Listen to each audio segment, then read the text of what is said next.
Bonjour à tous et bienvenue pour une nouvelle vidéo par Doute Passion. Donc aujourd'hui ça va pas être une vidéo sur un artbook mais plutôt sur un diorama comme vous pouvez voir là entre Majin Vegeta et Son Goku.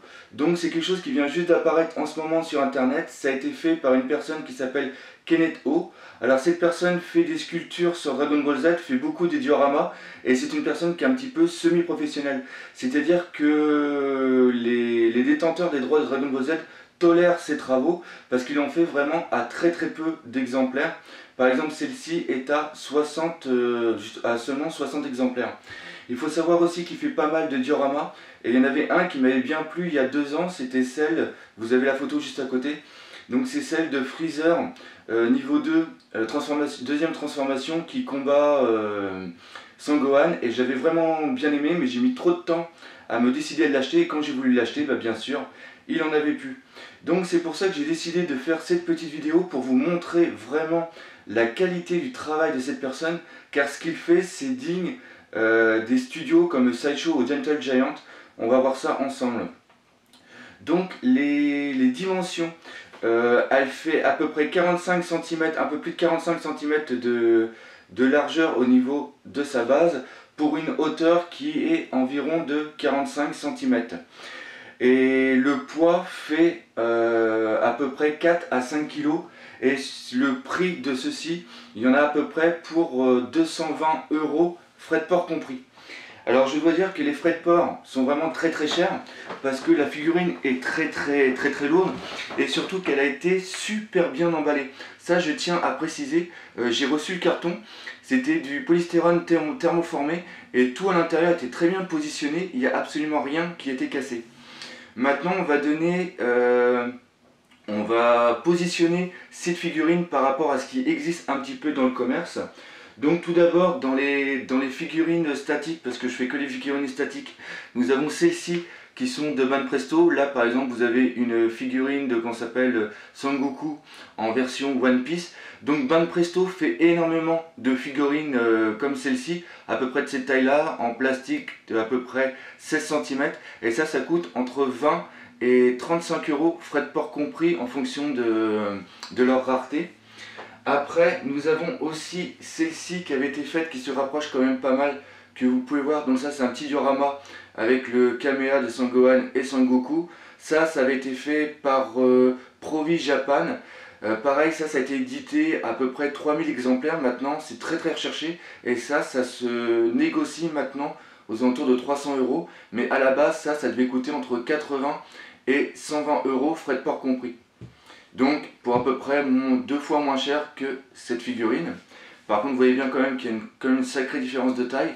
Il faut savoir aussi que Kenneth O a fait exactement le même diorama avec une base comme celle-ci et de cette taille là que vous pouvez avoir pour à peu près 250 € frais de port compris. Et je vous la conseille car elle est vraiment superbe. Et après vous avez plus cette figurine là qui va être à peu près dans le même style, dans la même échelle. Donc hop, je vais la mettre ici. Donc ça a été fait il y a 4-5 ans par Medicos. Et pareil, ça c'était à peu près dans les 150 €, frais de port compris. Donc ça c'est du plastique, alors que ça je répète c'est de la résine. Ça c'est un petit peu, il y a quand même un peu plus de détails, mais quand même celle-ci est quand même pas mal et nous allons la voir en détail maintenant. Alors voici le diorama de Dragon Ball Z qui montre le combat entre Majin Vegeta et Son Goku pendant la période de l'arc Buu. Donc vous pouvez voir ici quand même que la base est quand même très grande et vous pouvez voir juste sur l'arrière ici la sorte de plateforme d'entrée du vaisseau de Buu. Et ce que j'aime surtout c'est par rapport au plastique que vous voyez ici, l'onde de choc par rapport au cou. Donc vraiment très bon dynamisme aussi au niveau de comment s'appelle de l'action. On sent vraiment la puissance des deux personnages et ce que j'aime bien c'est que les dimensions sont vachement bien respectées et il y a pas mal de détails, mais ça on verra tout à l'heure plus en détail, enfin plus bah oui justement plus en détail.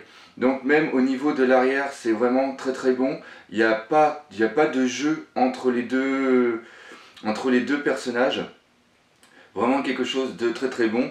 Et au niveau de la peinture, c'est absolument superbe.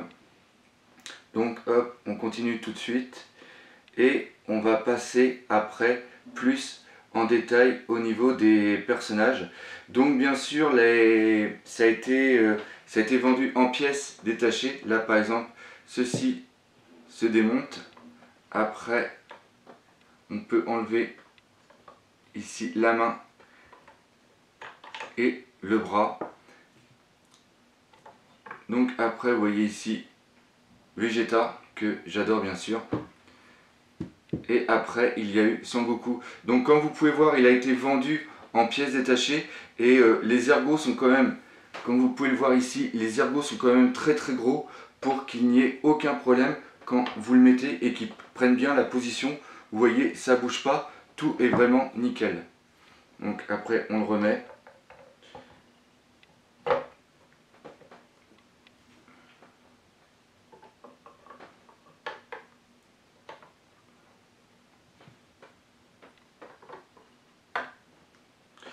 Donc voilà, et nous allons voir maintenant plus en détail les différentes parties. On va commencer par Vegeta. Donc Vegeta vraiment très très bon. Au niveau du visage et au niveau de des proportions, c'est vraiment très très bon. Pareil au niveau de la couleur des cheveux, c'est parfait. On sent bien les couleurs de Super Saiyan. L'ombrage est présent mais sans être trop accentué comme vous pouvez voir. Donc c'est vraiment très très bon. On aurait peut-être voulu un peu plus d'ombrage au niveau des veines, peut-être que ça soit un peu plus surligné ici et ici. Mais ça c'est vraiment pour chipoter. Sinon au niveau pareil, positionnement des mains, niveau des proportions, il n'y a aucun défaut apparent. Pareil, très bon au niveau des chaussures, hein, vous voyez les ombrages, tout est vraiment bien présent.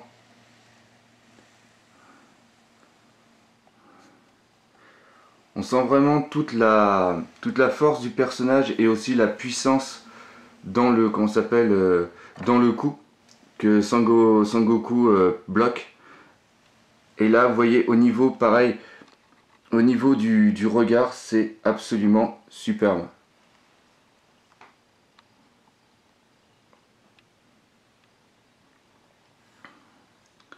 Donc vous voyez hein, quand même énormément de détails, la peinture est quand même de très très bonne qualité. Et je répète encore que cette personne là c'est le mec fait ça pas en professionnel, c'est-à-dire c'est semi-professionnel. Donc c'est vraiment très très bon. Là on va passer à Sangoku, pareil au niveau du visage, c'est pas mal pas mal.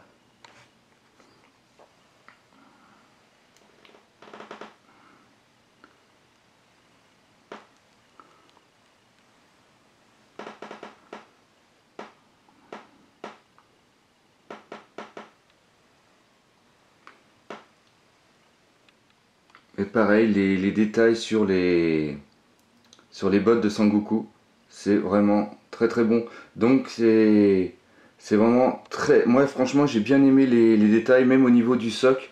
Vous voyez, c'est vraiment très très bon. Et ce que j'adore surtout, c'est qu'il n'y a pas de... Au niveau des jointures entre les différentes parties, il n'y a vraiment pas d'espace. C'est vraiment très très bien fait. Donc là pareil, on arrive sur l'arrière. Les cheveux pareil, pas surdimensionnés, ça c'était souvent les défauts de certaines figurines qui faisaient des cheveux vraiment trop grands. Là la couleur est vraiment belle, les détails, les proportions sont vraiment très très bonnes. Et comme je répète encore, il y a un très bon dynamisme dans cette position. On sent vraiment tout le conflit entre les deux personnages. Donc c'était vraiment une très très bonne surprise. Déjà quand j'avais eu les photos, j'avais été agréablement surpris. Je m'avais dit qu'il fallait absolument que je l'aie. Mais une fois que je l'ai reçu chez moi, eh ben c'était du tout bon. Donc nous allons maintenant passer à la conclusion pour cette figurine. Alors comme je l'ai dit tout au long de de la vidéo, j'avais déjà été intéressé par certains de ces dioramas. Mais j'avais pas osé franchir le pas. Et là, comme il y avait Vegeta et que c'est mon personnage quand même qui est préféré, je me suis dit il fallait que je me tente et que je l'achète. Et quand j'ai reçu, bah, j'étais vraiment bien surpris du résultat, elle est encore beaucoup plus belle que sur les photos. Donc je le répète, c'est une personne qui fait ça en semi-professionnel, donc comptez pas qu'il y ait des rééditions de ce diorama. Il n'y en a que 60 exemplaires et c'est tout. Après, par rapport au prix, c'est sûr que 200-220 euros, ça peut sembler très cher pour une figurine. Tout le monde n'a pas les moyens, bien sûr, de mettre autant d'argent dans de la résine. Mais pour ceux qui ont les moyens, ceux qui économisent pas mal et qui veulent se faire vraiment plaisir, je vous conseille parfaitement ceci, car on trouve pas mal sur eBay, pas mal de de statues de Dragon Ball Z, et des fois ils ont le défaut d'être trop brillants. Ça aussi c'est quelque chose que j'ai oublié de dire, c'est que la peinture est assez mate, elle n'est pas brillante, donc ça fait quand même un très beau fini. Alors c'est pareil, si vous voulez acquérir une de ces résines, n'hésitez pas à venir sur mon site artbookpassion.com, laissez-moi un message et moi je vous mettrai en contact directement avec la personne qui les sculpte. Ça vous évitera de passer par eBay et ça vous évitera bien sûr de payer des frais, supplémentaires. Autre chose, c'est que cette figurine, n'hésitez pas à lui faire confiance, vous la payez par PayPal, donc s'il se passe quoi que ce soit, vous avez toujours la garantie PayPal qui rentre en action, donc il n'y a aucun danger pour vous. On sait que des fois faire des achats sur internet c'est assez dangereux, surtout les personnes qu'on ne connaît pas, mais avec PayPal c'est quand même une très bonne assurance. Donc je vous dis à bientôt pour de nouvelles vidéos, j'espère surtout que vous l'avez apprécié. Moi maintenant je suis en contact avec lui, donc au fur et à mesure qu'il va faire des nouveaux dioramas ou quoi que ce soit, je vous mettrai au courant. Et si comme moi vous êtes un grand fan de DBZ, je vous conseille parfaitement de la prendre car vous ne regretterez pas. Alors je vous dis bien sûr à bientôt pour de nouvelles vidéos, n'hésitez pas à venir sur ma page Facebook, ni sur ma chaîne YouTube, et laissez toujours des petits commentaires, ça fait plaisir et je me ferai une joie de vous répondre. Allez, salut!